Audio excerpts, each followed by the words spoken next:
نحمده ونصلي على رسول الكريم اعوذ باللہ من الشیطان الرجیم بسم اللہ الرحمن الرحیم. السلام علیکم خواتین و حضرات.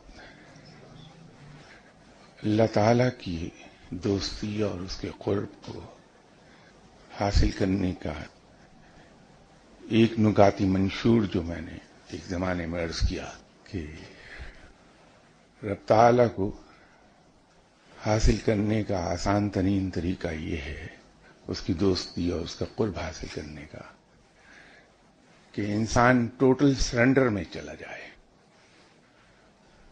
اور ٹوٹل سرنڈر دو ہی صورتوں میں پیدا ہوگا.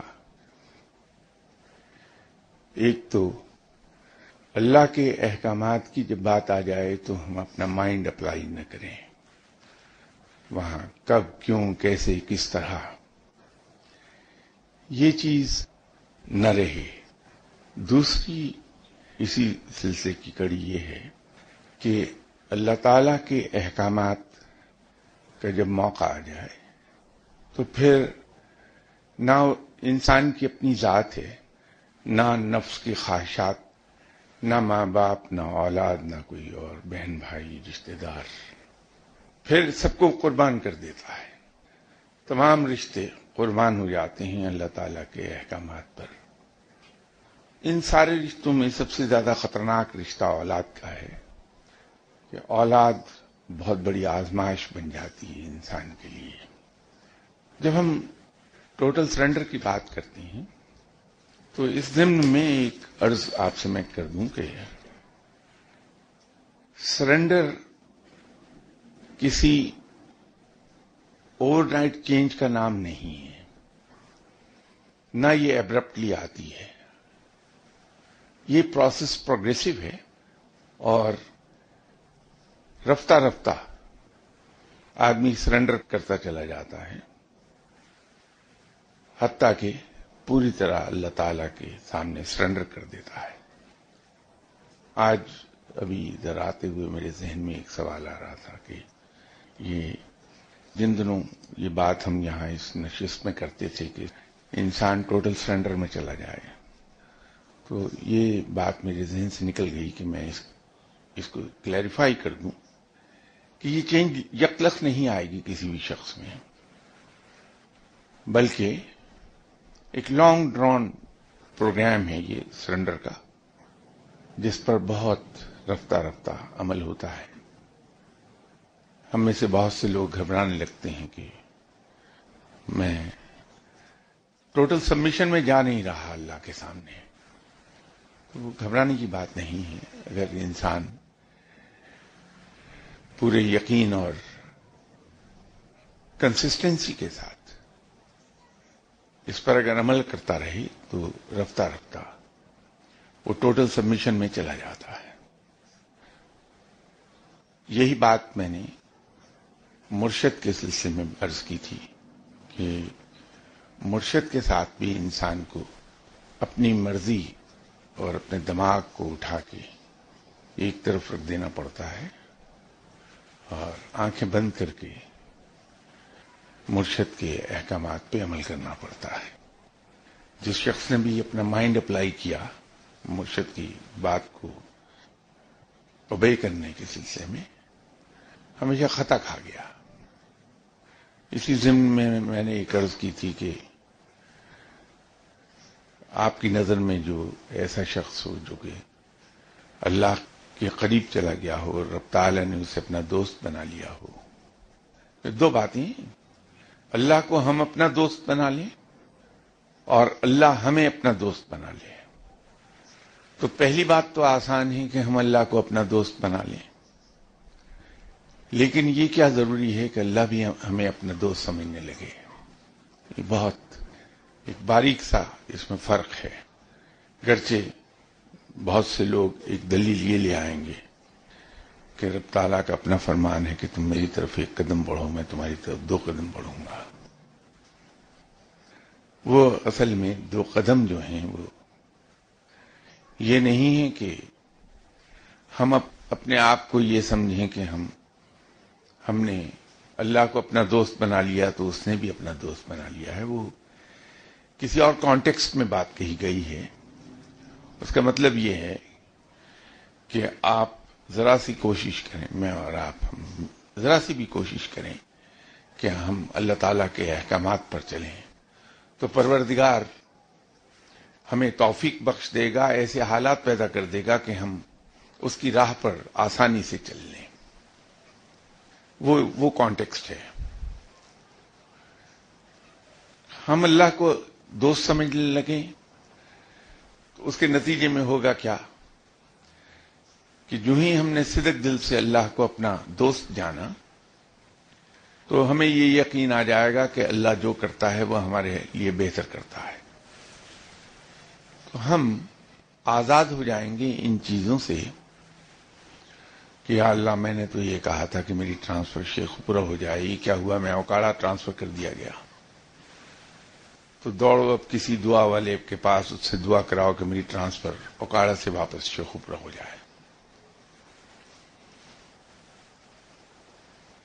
یہ دوست اللہ کو سمجھنے کے نتیجے میں جو کانفیڈنس پیدا ہوگا، اللہ تعالیٰ کی ذات میں جو ٹرسٹ آئے گا، بھروسہ پیدا ہوگا، اس کے نتیجے میں ہم ان چیزوں سے بہت دور ہو جائیں گے کہ دوست کبھی ہمارے مفاد کے خلاف کوئی کام کر نہیں سکتا، یہ یقین آنے لگے گا۔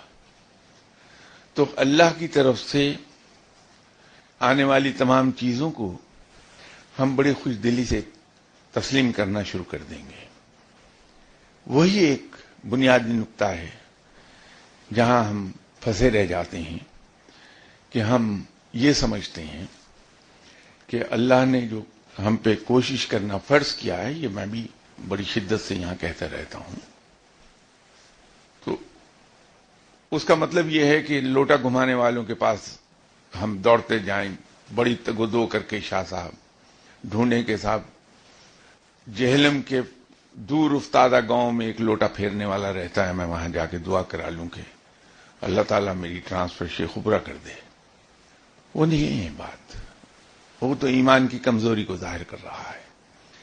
جب اللہ تعالیٰ پر میرا بھروسہ کم ہو جائے گا تو میں پھر لوٹا گھمانے والوں کے پیچھے بھاگنے لگوں گا، پیر صاحبان کی تلاش شروع ہو جائے گی، مجھے ایسے لوگوں کی دعا شروع ہو جائے گی جو مستجاب الدعوات ہیں، میں ان سے دعا کرا لوں۔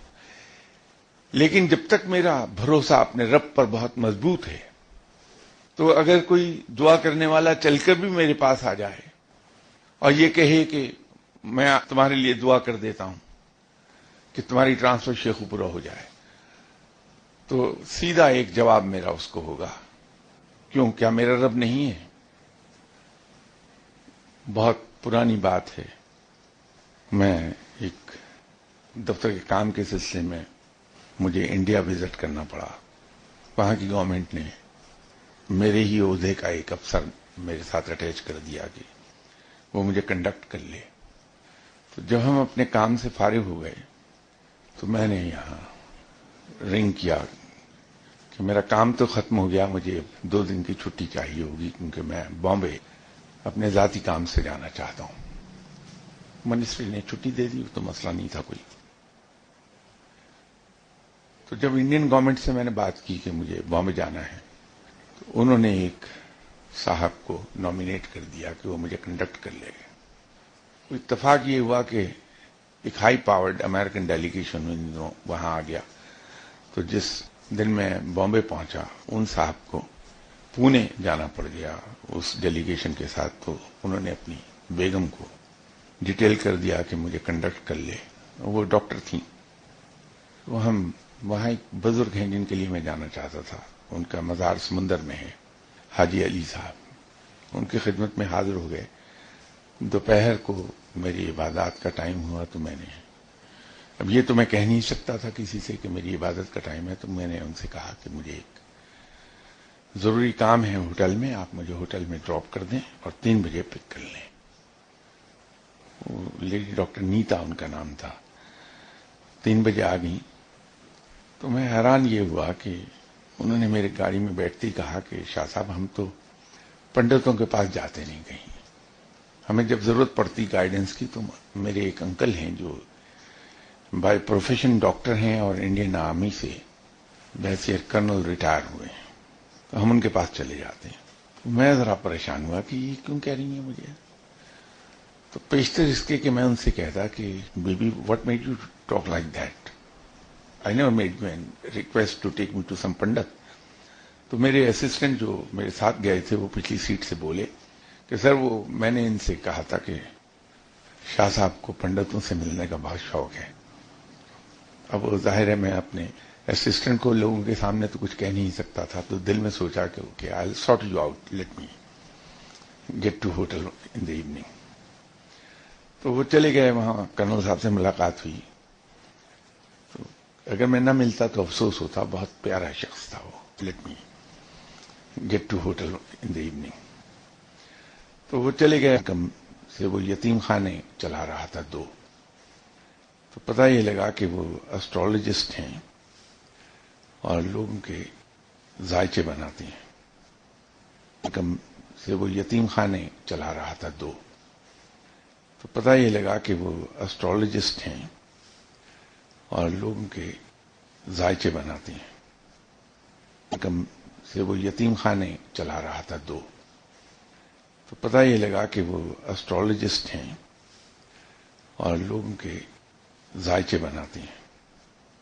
کم سے وہ یتیم خانے چلا رہا تھا 2. تو پتہ یہ لگا کہ وہ اسٹرالوجسٹ ہیں اور لوگوں کے ذائچے بناتے ہیں. کم سے وہ یتیم خانے چلا رہا تھا 2. تو پتہ یہ لگا کہ وہ اسٹرالوجسٹ ہیں اور لوگوں کے ذائچے بناتے ہیں. وہ ذائچہ وغیرہ بتا کے پہلی بات ہی بتانے پہ وہ اٹک گئے. تو انہوں نے ڈاکٹر نیتا سے مخاطب ہو کے کہا کہ نیتا، یہ تمہارے جتنے دوست اب تک آئے ہیں، یہ آدمی ان سب، باقی وہ میں باتیں نہیں کہتا، جو انہوں نے کہا اس کو چھوڑ دیجئے. تو آخر پر انہوں نے ایک جملہ کہا جس نے مجھے سر سے پاؤں تک شیک کیا. ایک بار کہنے لگے نیتا، یہ پہلا آدمی دیکھا ہے جو بھگوان کو اپنی پراپرٹی سمجھتا ہے. یہ بات میری زبان پہ بھی کبھی نہیں آئی، وہ دل ہی میں تھی کہ رب میرا ہے. وہ ہوا یہ کہ جب میں پہلا عمرہ زندگی میں کرنے گیا تو یہ سنا تھا کہ خانہ کعبہ پر جب پہلی نظر پڑے تو جو کچھ مانگو رب عطا کرتا ہے. میں گیا ادھر، تو جب خانہ کعبہ پر پہلی نظر پڑی میری، تو میں نے وہ جیسا اوٹ پٹانگ طریقہ ہے میرا اور وہ گستاخ آدمی جیسا ہو سکتا ہے، تو رب تعالیٰ سے کہا کہ یا باری تعالیٰ، یہ تیری ساری دعائیں نہ مجھے مانگنا آتی ہیں نہ میں مانگوں گا، لیکن تو دلوں کے حال جانتا ہے. تجھے معلوم ہے کہ میں تجھے اپنے آپ کو تیرا بڑا عاجز بندہ سمجھتا ہوں اور تجھے صدق دل سے اپنا رب مانتا ہوں. تو یہ سن کے آیا ہوں کہ تجھ سے جب تیرے گھر پر پہلی نظر پڑے جو مانگو تو عطا کر دیتا ہے. آج اگر تیرے اندر حوصلہ ہے مجھے کچھ دینے کا تو چھوڑ اس ساری دنیا کو، تو صرف میرا ہو جا. یہ بات اس ہندو کرنل نے رپیٹ کر دی اپنے الفاظ میں.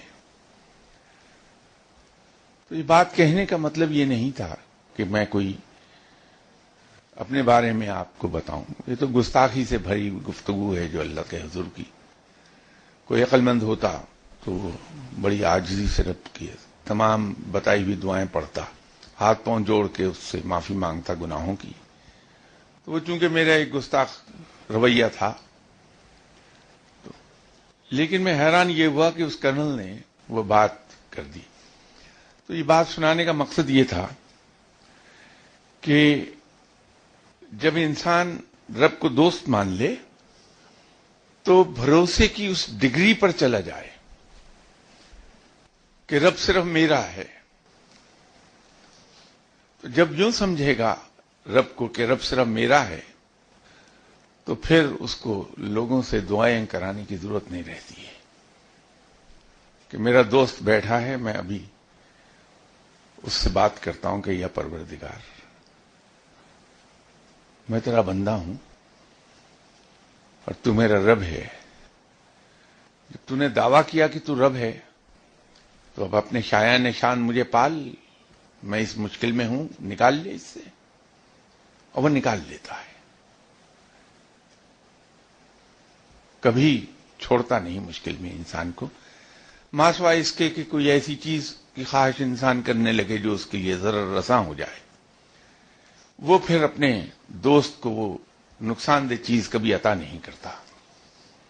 جس طرح سے ایک ماں اپنے بچے سے بے پناہ پیار کرتی ہے، اس کی چھوٹی سے چھوٹی خواہش کو پورا کرنا چاہتی ہے، لیکن اپنے اس بچے کو جس کی چھوٹی سے چھوٹی خواہش بھی پوری کر رہی ہے، آگ کو نہیں پکڑنے دے گی، گرم برتن کو ہاتھ نہیں لگانے دے گی، اس لیے کہ ماں جانتی ہے کہ نقصان دہ ہے اور بچہ نہیں جانتا، تو نقصان نہیں پہنچنے دے گی ماں اپنے بچے کو۔ اسی طرح رب اپنے بندے کو وہ چیز عطا نہیں کرتا جو اس کے لیے ضرر رساں ہے۔ اس لیے حضرت علی کرم اللہ وجہہ نے وہ فرمایا تھا کہ جب کوئی چیز مجھے عطا کر دیتا ہے رب، تو میں اپنے رب کے حضور شکر ادا کرتا ہوں، اور جب کوئی چیز عطا نہیں کرتا تو بھی میں شکر کرتا ہوں کہ یا اللہ تو بڑا رحیم و کریم ہے کہ تو نے میری وہ دعا قبول نہیں فرمائی جو میرے لیے ضرر رساں تھی، اور مجھے اس نقصان سے بچا لیا تو نے۔ تو انسان پھر اس جگہ چلا جاتا ہے۔ جو ہی انسان نے یہ سمجھا کہ یہ رب صرف میرا ہے، ایک اس کے ساتھ اتنی اسٹرانگ سینس آف بلانگنگ پیدا ہو گئی کہ اس نے یہ سمجھا کہ رب صرف میرا ہے، تو یہ مقام آئے گا جہاں انسان کو رب اپنا دوست بنا لے گا، اور جب وہ دوست بنا لے گا تو پھر اس پر وہ سائے کی طرح اس پر ایک امبریلا کا سایہ کر دیتا ہے، چھا جاتا ہے انسان پر، اسے اپنی پروٹیکشن میں لے لیتا ہے، اپنی پناہ میں لے لیتا ہے۔ بلکہ میں تو یہ عرض کروں گا کہ جب نماز کے بعد دعا ہم مانگتے ہیں تو اگر اپنی دعا میں ایک جملہ یہ شامل کر لیں کہ یا اللہ تو مجھے ان تمام مصیبتوں اور آفتوں سے اپنی پناہ میں لے لے، رب تعالیٰ سے اس کی پناہ مانگ لیجئے کہ یا اللہ تو مجھے اپنی پناہ میں لے لے، اور جو بندہ رب کی پناہ میں آ گیا پھر دنیا کی کوئی مصیبت، کوئی مشکل، کوئی آفت اس پر آ نہیں سکتی، اسے نقصان نہیں پہنچا سکتی۔ تو میں تو یہ عرض کروں گا کہ اپنی دعا میں یہ جملہ ضرور شامل کر لیجئے کہ یا اللہ تو مجھے اپنی پناہ میں لے لے ان آفتوں اور مصیبتوں کے اگینسٹ۔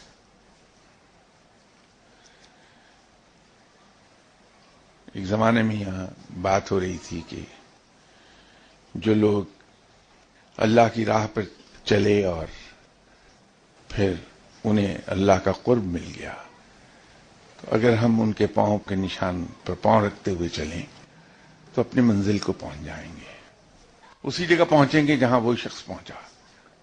آپ صلی اللہ علیہ وسلم کی پیروی کر لی، آپ کے نقش قدم پر چلے تو اسلام کا عملی نمونہ انسان بن جائے گا۔ یہ جو مرشد کے نقش پا پر چلنے کے لیے میں نے عرض کیا تھا، ایک چیز یاد رکھیے کہ اگر اندھا دھند اس پر ہم چلے تو بجائے فائدے کے بعض کا نقصان ہو جاتا ہے، کیونکہ جتنے بھی فقیر ہیں ان سب کی مزاج، ان کی فطرت، ان کی پڑھائیاں، ان کی کرامات ایک دوسرے سے جدا ہوتی ہیں، وہ یکساں نہیں ہوتی۔ تو اگر ہم نے نقل کی اور سرکمسٹانسز ان کانٹیکسٹ ڈفرینٹ ہوا تو بجائے فائدے کے نقصان ہو جاتا، کیونکہ ہر ایک انہی سرکمسٹانسز اور کانٹیکسٹ میں قدم اٹھاتا ہے جس سے اس کا واسطہ ہے۔ تو اندھا دھند نقل کا نقصان ہوگا، تو کہیں یہ نہ ہو کہ بلائنڈلی جب آپ فالو کرنے لگیں تو پتہ یہ لگے کہ اس کے تو سرکمسٹانسز اور کانٹیکسٹ ہی ڈفرینٹ تھا بالکل، جو آپ کا نہیں ہے، تو مشکل میں پھنس گئے۔ تو ہر چھوٹی بڑی بات میں اس طرح فالو کرنے کی بجائے وہ چیزیں جو فائدہ مند ہیں انسان کے لیے، جو منزل پر پہنچاتی ہیں، جیسے اعمال ہیں، اگر اعمال انسان کے نیک نہیں ہیں تو عبادات صرف ثواب کا باعث تو بن جائیں گی، فرض ادا ہو جائے گا، جو ہم پر فرض ہے اس سے سرخری ہو گئی، ہمیں قیامت کے روز اس کا جواب نہیں دینا پڑے گا. لیکن رب کی دوستی عبادات کے ساتھ ساتھ جب تک کہ نیک اعمال نہیں ہوں گے دوستی نہیں ملے گی. تو زور ان چیزوں پہ رکھیے کہ آپ کے مرشد کے اعمال کیا تھے. اور عجیب بات یہ ہے کہ اعمال کا تعلق زیادہ تر حقوق العباد سے ہے، کیونکہ عام آدمی تو صرف ان چیزوں کو پورا کر لے گا جو فرض ہے، لیکن فقیر اس فرض سے آگے جاتا ہے، جس کو محاورت کہا جاتا ہے to go beyond call of duty. یہ ایگزامپل میں نے یہاں 2-3 مرتبہ دی کہ جو قرآن پاک میں ایک بات رب تعالیٰ نے کہی کہ تمہیں بدلہ لینے کی اجازت ہے، لیکن صرف اسی قدر جس قدر زیادتی تمہارے ساتھ کی گئی ہے. فقیر اس پہ عمل نہیں کرتا، وہ اسی آیت کے اگلے حصے پہ عمل کرتا ہے جس میں یہ کہا گیا کہ اللہ معاف فرمانے والا ہے اور معاف کرنے والوں کو پسند کرتا ہے. فقیر کی نظر اس پر رہتی ہے. تو اسی طرح فقیر 2.5% زکوٰۃ پر نہیں رہتا، وہ اس سے آگے جاتا ہے. اس کے جو رویے ہیں، اس کے جو اعمال ہیں مرشد کے، وہ در حقیقت معنی رکھتے ہیں کہ ان پر عمل کر لیا جائے. انسان کو ہمیشہ ایک بات کی خواہش یہ کرنی چاہیے کہ رب تعالی ہمیں اپنی ذات پر وہ بھروسہ ادا کر دے جو اس کے مرشد کو تھا، جو میرے مرشد کو موجود. کیونکہ آپ کے مرشد پہنچے ہوئے بزرگ ہیں اور اللہ کے دوستوں میں سے ہیں، اسی لیے ولی اللہ کہلاتے ہیں. تو جب وہ اللہ کے دوست ہیں تو ان کا بھروسہ رب کی ذات میں غیر متزلزل ہے. دنیا کی کوئی مصیبت، کوئی تنگی، کوئی پریشانی اس بھروسے کو ہلا نہیں سکتی. ایک لمحے کو اس کو خیال نہیں آئے گا کہ میں غیر اللہ کے پاس چلا جاؤں. وہ بھروسہ حاصل کر لیجئے کسی طرح. اب وہ ایک ہی صورت میں آئے گا،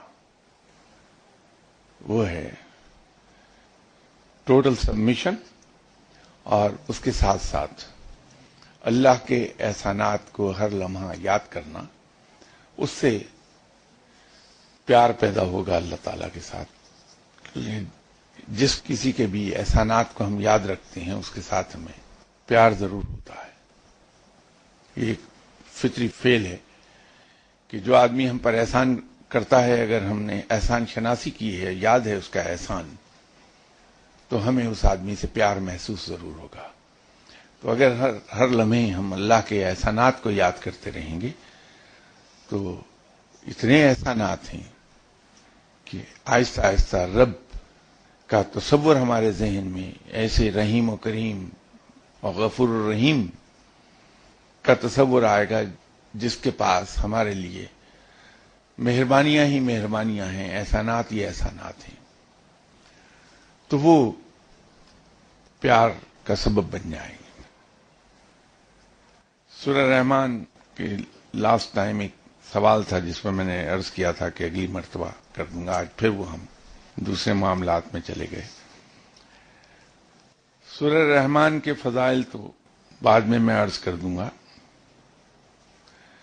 لیکن اس کے اندر ایک آیت بار بار رپیٹ ہوتی ہے، فَبِالْآلَاءِ رَبِّكُمَا تُكَذِّبَانِ.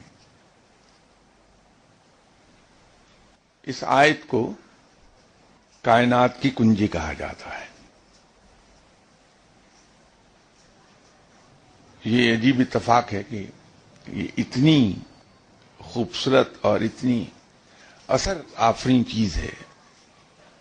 اس کے انعامات اس قدر وسیع ہیں، لیکن کہیں کبھی کسی کتاب میں پڑھنے کو یہ چیز نہیں ملے گی. اس کی شاید ایک وجہ یہ ہو سکتی ہے کہ رب تعالیٰ انعامات میں جو پڑھائیاں عطا کرتا ہے اپنے دوستوں کو، یہ شاید کم لوگوں کو عطا ہوئی ہے۔ کتاب میں اس کا بیان نہیں آیا کہیں، کسی کتاب میں، کسی ولی اللہ کی لکھی ہوئی کتاب، ایسی بہت سی کتابیں ہیں جس میں مختلف آیات، مختلف اسماء حسنہ، آپ صلی اللہ علیہ وسلم کے اسماء مبارک، ان کی فضائل بیان کیے ہوئے ہیں۔ بہت سے اولیاء کرام نے لکھا، گرچہ وہ عام نہیں ہوئی، لیکن یہ ایک ایسی چیز ہے جو کم سے کم ابھی تک میرے پڑھنے میں نہیں کہیں آئی، میں نے دیکھا نہیں کہ یہ لکھا ہوا مل جائے۔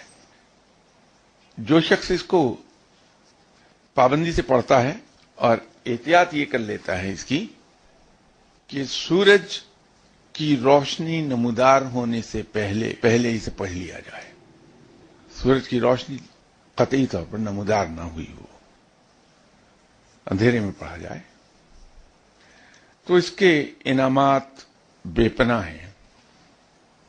مثال کے طور پہ اس کا جو پہلا اثر آتا ہے، اگرچہ یہ میں بتا دوں کہ اس کے اثرات بہت دیر میں آتے ہیں، کیونکہ بہت دیر پا ہیں اس لیے دیر میں آئیں گے۔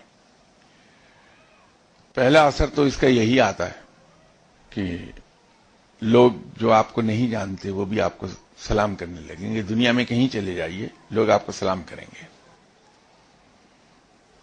اس کا مطلب یہ ہے کہ اللہ تعالیٰ انسان کو اپنی مخلوق میں باعزت کر دیتا ہے۔ اس کے اگلے اثرات یہ آتے ہیں کہ اگر انسان کو بھوک لگی ہے تو وہ کسی اور سے ذکر نہیں کرتا کہ مجھے بہت سخت بھوک ہے، 5-10 منٹ کے اندر اندر کوئی ایک آدمی آئے گا اور آپ کو بہترین کھانا دے جائے گا۔ کوئی آف سیزن فروٹ کھانے کو دل چاہا تو انسان بیٹھا کسی سے ذکر نہیں کرتا، بس اپنی اس خواہش کو دبا رہا ہے، تو 5-10 منٹ ہی میں کوئی آدمی آئے گا اور آپ کے سامنے وہی فروٹ رکھ دے گا کہ یہ لیجیے، کھا لیجیے۔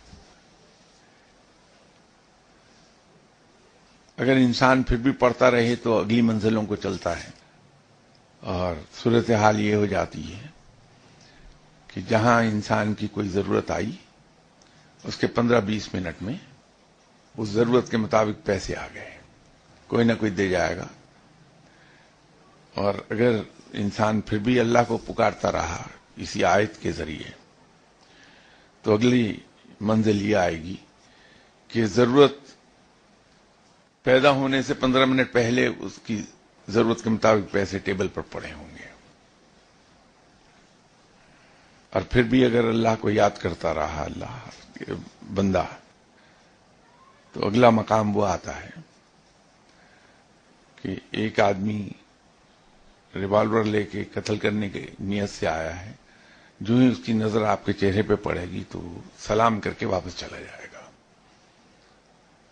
پھر اس کے علاوہ اور بے تحاشا فضل و کرم ہیں اللہ کے جو اس آیت کی برکت سے آنے لگتے ہیں، لیکن یہاں ایک نقطہ ضرور عرض کر دوں کہ اس نیت سے اسے پڑھا نہ جائے۔ نیت یہ نہ ہو، نیت یہ ہو کہ میں اپنے رب کا ذکر کروں، کیونکہ جب آپ یہ آیت پڑھیں گے تو آپ اپنے آپ کو بھی سجیسٹ کر رہے ہیں کہ اللہ کی کس کس نعمت کو جھٹلاؤ گے۔ وہ اللہ کے احسان کے سلوک کو یاد کرنے کا ایک ذریعہ ہے۔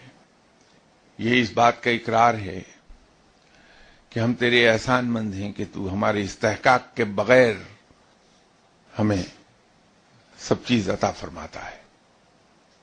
تو جب انسان بار بار یہ اقرار کرے گا تو اللہ تعالیٰ کی نعمتیں اور بڑھ جاتی ہیں، کہ یہ وعدہ ہے کہ شکر ادا کرنے والوں کی نعمتیں بڑھا دی جاتی ہیں۔ تو یہ ایک طرح سے شکر ادا کر رہا ہے، اللہ کے حضور احسان مندی کا، احسان شناسی کا اظہار کر رہا ہے۔ تو اسی نیت سے پڑھیے کہ مجھے اللہ کے احسان کو ایکنالج کرنا ہے اللہ کے حضور۔ تو اثرات یہ خود بخود آ جائیں گے، یہ بائی پروڈکٹ ہے جو مل کے رہے گی ہر ایک کو، لیکن ثواب بہت ہو جائے گا. آپ کے نامہ اعمال میں ایسا نور بھر دیا جائے گا جو آپ کے چہرے سے بھی جھلکنے لگے گا، اگر نیت یہ رہی. اور نیت کہیں خدا نہ خواستہ دنیاوی کر لی تو کچھ نہیں ملے گا. تو اس کے اندر یہ ایک باریک سا نقطہ ہے.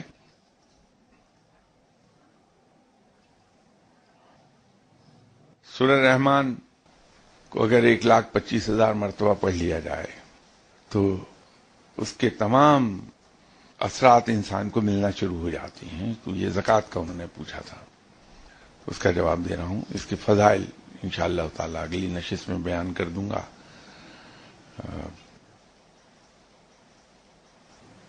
یہ ایک نشست میں انشاءاللہ ہو جائیں گے. تو آئندہ اتوار اگر زندہ رہا بشرط زندگی آپ کی خدمت میں حاضر ہو جاؤں گا اور اس کے فضائل بیان کر دوں گا انشاءاللہ تعالی. اجازت چاہتا ہوں. السلام علیکم.